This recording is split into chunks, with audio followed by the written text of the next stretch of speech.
નમસ્કાર દોસ્તો, યુટ્યુબર અને નામચીન શખ્સ લાલા આહિરની પોલીસે અટકાયત કરી છે. લાલા આહિર સહિત 11 લોકોની પોલીસે અટકાયત કરી છે.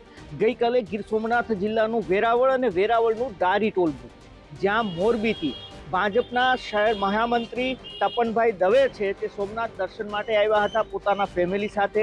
તે રિટર્ન જતા હતા.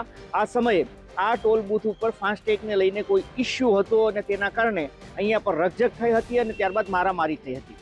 લગભગ 11 થી 12 લોકો ઉપર આરોપ લગાવ્યો છે. તપનભાઈ દવે ફરિયાદ નોંધાવી છે કે તેમણે આ તપનભાઈ દવે ઉપર હુમલો કર્યો છે, લૂંટ કરી છે અને પાઇપથી પણ મારવામાં આવ્યો છે, જેના કારણે આ સમગ્ર મામલો છે તે તૂટ પકડ્યો છે. આ 12 લોકો છે તેના ઉપર તૂટી પડ્યા હતા. તેઓ ગંભીર આરોપો છે તે ભાજપના નેતા દ્વારા લગાવવામાં આવ્યા છે.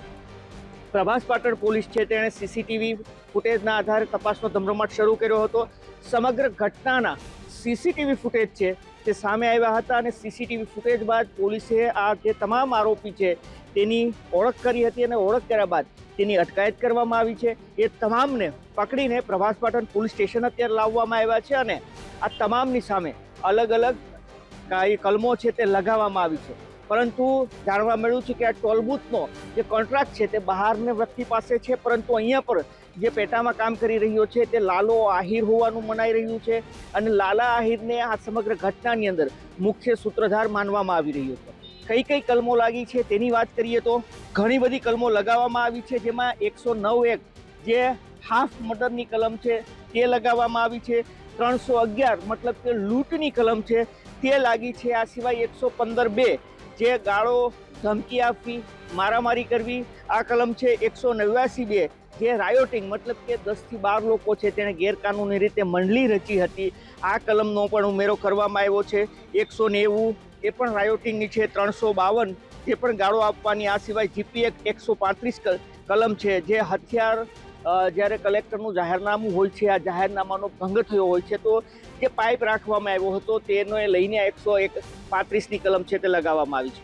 તો હાલ આ તમામને રાત્રિના સમયે જ પોલીસે અરેસ્ટ કરી લીધા હતા, તેને અટકાયત કરી લીધી હતી, તેને પ્રભાસ પાટણ પોલીસ સ્ટેશન રાખવામાં આવ્યા છે. પરંતુ સૌથી મોટો સવાલ એ છે કે આ માત્ર પહેલી ઘટના નથી કે ટોલ બૂથ ઉપર કોઈને મારવામાં આવે. અનેક ટોલ બૂથોથી આવી ફરિયાદો ઉઠતી હોય છે. સામાન્ય નાગરિકો છે એ જ્યારે ત્યાંથી પસાર થતા હોય છે, વાહનોની કતારો લાગતી હોય છે.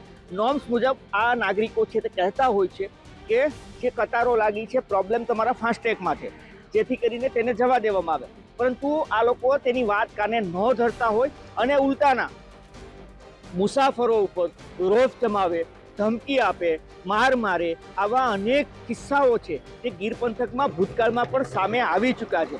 પરંતુ આ વખતે બરાબરના આ જે 12 લોકો છે તેના સામે ફરિયાદ થઈ છે. કારણ હતું કે ભાજપના નેતા તપનભાઈ દવે ઉપર હુમલો થયો છે. નવાઈની વાત એ છે કે આ બીજેપીના જે નેતા છે તેની કાર ઉપર બોર્ડ નહોતું મારેલું અને શાયદ એવું મનાઈ રહ્યું છે, ચર્ચા છે કે કાર ઉપર બોર્ડ ન હોવાના કારણે આ લોકોએ છે સામાન્ય નાગરિક સમજીને તેને મારી લીધા છે.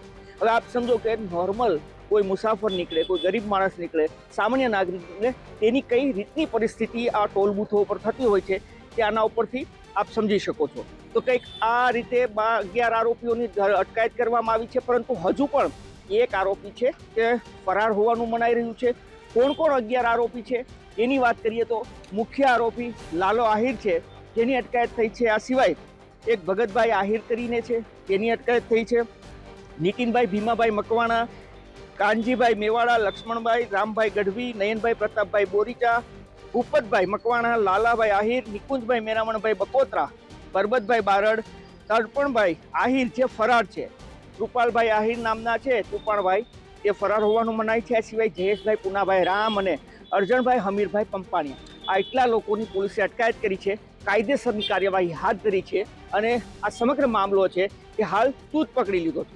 આપનું શું કહેવું છે, આપનું શું માનવું છે? કારણ કે ટોલ નાકે આપને કઈ પ્રકારનો અનુભવ થઈ રહ્યા છે જરૂરથી કમેન્ટ કરજો. અમારો હેતુ કોઈને નુકસાન પહોંચાડવાનો, બદનામ કરવાનો નહીં, આપને સચેત અને જાગૃત કરવાનો છે. આપ પણ સાવધાન રહો, સતર્ક રહો, સલામત રહો.